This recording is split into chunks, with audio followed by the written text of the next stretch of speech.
Lakers swerte kay Wood at D'Lo. Jordan Poole tinawag na bagong Harden at Dillon Brooks fine agad.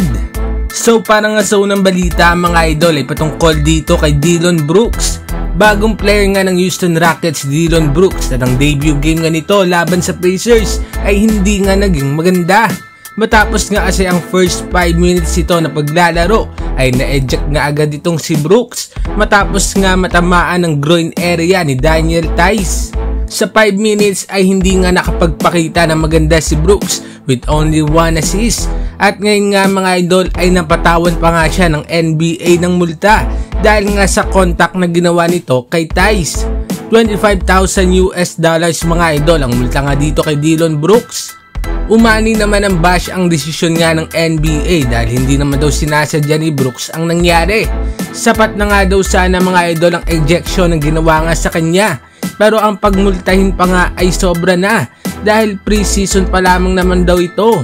Masyado na nga daw mga idol na nagiging soft ang NBA. Anong masasabi ninyo dito mga idol? Tama lang ba na nagpamulta ang NBA o hindi? At para naman sa sunod na balita ay patungkol sa bagong player ng Washington Wizards. Walang iba nga mga idol kundi itong si Jordan Poole. Since wala ngang superstar ang kuponan ng Wizards ay expected nga ng karamihan na dito nga malalabas ni Poole ang kanyang full potential. At mukhang agree nga dito mga idol ang former NBA player na si Kevin Garnett. Aniya ay itong si Jordan Poole nga daw ang magiging bagong James Harden. Nakikita nga daw niya itong si Poole bilang top 5 sa scoring ngayong season. So inahalin tulad nga ni Garnett si Poole mga idol dito nga kay James Harden noong nasa Rockets pa nga ito at wala pang gaanong kasama na superstar.